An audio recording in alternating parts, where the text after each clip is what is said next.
Assalamualaikum warahmatullahi wabarakatuh. Perkenalkan, nama saya Elvini Diasari, program studi manajemen di Universitas Teknokrat Indonesia dengan NPM 24481001P. Baiklah, pada video kali ini saya akan menjelaskan tentang pasar dan lembaga keuangan, di mana lembaga keuangan adalah sebagai mediator antara kelompok masyarakat yang berlebihan dana dan kelompok masyarakat yang memerlukan dana atau seperti pengusaha. Nah, lembaga keuangan berfungsi yang pertama itu melancarkan pertukaran produk, barang dan jasa. Yang kedua, menghimpun dana dari masyarakat dalam bentuk simpanan dan menyalurkan ke masyarakat dalam bentuk pinjaman. Nah, yang ketiga, fungsi lembaga keuangan yaitu memberikan pengetahuan dan informasi terkait lembaga keuangan melaksanakan tugas sebagai pihak yang ahli dalam analisis ekonomi dan kredit. Nah, selanjutnya lembaga keuangan berkewajiban menyebarkan informasi dan kegiatan yang berguna dan menguntungkan bagi nasabah. Yang keempat, lembaga keuangan memberikan jaminan dan moral mengenai keamanan dana masyarakat yang dipercayakan kepada lembaga keuangan tersebut. Nah, yang kelima, menciptakan dan memberikan likuiditas di mana lembaga keuangan mampu memberikan keyakinan kepada nasabahnya bahwa dana yang disimpan akan dikembalikan pada waktu yang dibutuhkan atau pada waktu jatuh tempo. Nah, peranan lembaga keuangan bank itu yang pertama berkaitan dengan peranan lembaga keuangan dalam mekanisme pembayaran antara pelaku ekonomi sebagai akibat transaksi yang mereka lakukan. Misalnya itu yang pertama mencetak rupiah, yang kedua ada menerbitkan cek. Nah, yang kedua itu peran lembaga keuangan adalah berkaitan dengan pemberian fasilitas mengenai aliran dana dari pihak yang berkelebihan dana ke pihak yang membutuhkan dana atau intermediation role. Itu misalnya berperan sebagai broker, pialang atau dealer dalam berbagai aktiva. Nah, yang kedua itu menyalurkan dana dari pemilik dana ke peminjam yang tak terbatas dan tak dikenal oleh pemilik dana dengan biaya transaksi yang relatif lebih rendah. Yang ketiga itu lembaga keuangan dapat mengurangi kemungkinan resiko yang akan ditanggung pemilik dana atau penabung. Lembaga keuangan bukan bank itu adalah lembaga keuangan yang memberikan jasa-jasa keuangan dan menarik dana dari masyarakat secara tidak langsung. Nah, peranan lembaga keuangan non-bank ini mempunyai peranan penting dalam sistem keuangan, yaitu yang pertama ada pengalihan aset atau asset transmutation, itu memberikan pinjaman kepada pihak yang membutuhkan dana dalam jangka waktu tertentu yang telah disepakati. Yang kedua, itu transaksi, yaitu memberikan berbagai kemudahan kepada pelaku ekonomi untuk melakukan transaksi barang dan jasa. Yang ketiga, itu ada likuiditas, di mana lembaga keuangan memberikan fasilitas pengelolaan likuiditas kepada pihak yang mengalami surplus likuiditas. Yang keempat itu efisiensi, yaitu menurunkan biaya transaksi dengan jangkauan pelayanan dengan mempertemukan pihak yang saling membutuhkan.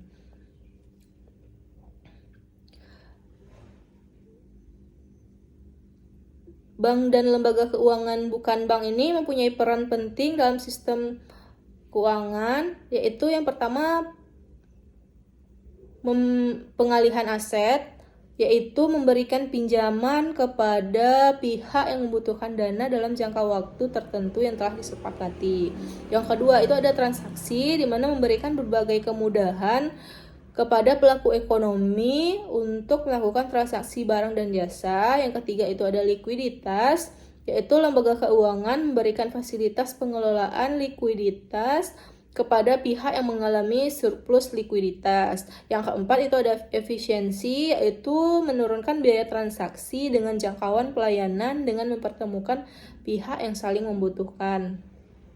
Yang kelima, itu ada intermediasi atau pengawasan, di mana sebagai perantara keuangan yang menghubungkan unit surplus, yaitu yang mengalami kelebihan likuiditas, dengan unit defisit, yaitu yang mengalami kekurangan likuiditas dari peminjam.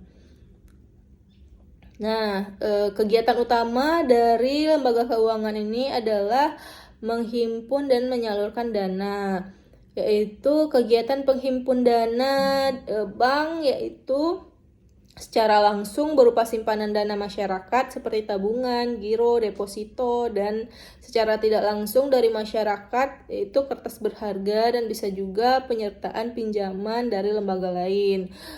Sedangkan kegiatan penghimpun dana dari bukan bank itu hanya secara tidak langsung dari masyarakat, terutama melalui kertas berharga, dan bisa juga dari penyertaan pinjaman dari lembaga lain. Nah, selanjutnya itu ada kegiatan penyaluran dana, yaitu penyaluran dana bank itu untuk tujuan modal kerja, investasi, konsumsi kepada badan usaha dan individu untuk jangka pendek, menengah, dan panjang. Nah, itu selanjutnya kegiatan penyaluran dana bukan bank itu terutama untuk tujuan investasi, untuk badan usaha, untuk jangka panjang dan menengah.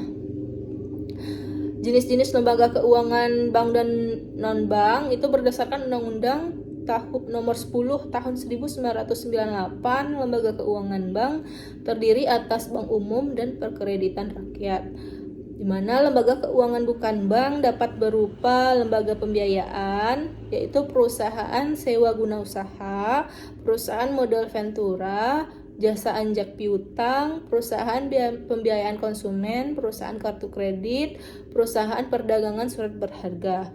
Yang kedua itu ada usaha perasuransian, yang ketiga ada dana pensiun, yang keempat ada pegadaian, dan yang kelima ada pasar modal. Sejarah dan perkembangan lembaga keuangan bank dan non-bank di Indonesia, yaitu pada tanggal 10 Oktober 1827, Indonesia masih dijajah oleh Belanda. Didirikanlah sebuah bank di Batavia dengan nama The Javas Bank. Nah, tujuan utama pendirian bank ini adalah untuk meningkatkan perekonomian pemerintahan. Pendirian bank oleh orang pribumi pertama kali dirintis oleh R. Arya Wiryatmaja, seorang patih dari Purwokerto tahun 1896. Wiryatmaja ini mendirikan Hulpenspar Bank, yaitu bank penolong dan tabungan, di mana tujuan pendirian bank ini adalah untuk membantu peranggotaannya agar tidak jatuh ke tangan yang suka memeras rakyat. Pengenalan sistem keuangan di Indonesia itu pada dasarnya adalah tatanan dalam perekonomian suatu negara yang memiliki peran terutama dalam menyediakan fasilitas jasa-jasa di bidang keuangan oleh lembaga keuangan penunjang lainnya, misalnya pasar uang dan pasar modal. Sistem keuangan Indonesia ini pada prinsipnya dapat dibedakan dalam dua jenis, yaitu sistem perbankan dan sistem lembaga keuangan bukan bank. Nah, lembaga keuangan ini dapat menerima simpanan dari masyarakat, maka juga disebut depository financial institution yang terdiri dari bank umum dan bank perkreditan rakyat. Sedangkan lembaga keuangan bukan bank adalah lembaga keuangan selain dari bank yang dalam kegiatan usahanya tidak diperkenankan menghimpun dana secara langsung dari masyarakat dalam bentuk simpanan. Nah, dalam perjalanan sejarah perkembangan sistem keuangan di Indonesia ini, sistem lembaga keuangan mengalami perubahan yang sangat fundamental, terutama setelah memasuki era deregulasi, yaitu ada paket kebijakan 27 Oktober 1988 yang kemudian berlanjut dengan diundangkannya beberapa undang-undang di bidang keuangan dan perbankan sejak tahun 1992, yaitu yang pertama Undang-Undang Nomor 7 Tahun 1992 tentang perbankan, Undang-Undang Nomor 2 Tahun 1992 tentang asuransi, Undang-Undang Nomor 11 Tahun 1992 tentang dana pensiun, Undang-Undang Nomor 8 Tahun 1995 tentang pasar modal dan Undang-Undang Nomor 10 Tahun 1998 tentang perubahan Undang-Undang Nomor 7 Tahun 1992 tentang perbankan. Konsekuensi dikeluarkannya undang-undang tersebut adalah untuk perubahan struktur sistem lembaga-lembaga keuangan di Indonesia. Di samping itu, dari aspek pengaturan dan pembinaan, lembaga-lembaga keuangan menjadi semakin jelas dan kuat karena telah memiliki kekuatan hukum, terutama di bidang perasuransian dan dana pensiun yang sebelumnya undang-undang di atas dasar hukum pengaturannya hanya dilakukan dengan keputusan-keputusan Menteri Keuangan. Sekian video singkat dari saya, semoga bermanfaat. Jika ada kesalahan dan kekurangan saya mohon maaf. Wabillahi taufiq wal hidayah. Wassalamualaikum warahmatullahi wabarakatuh.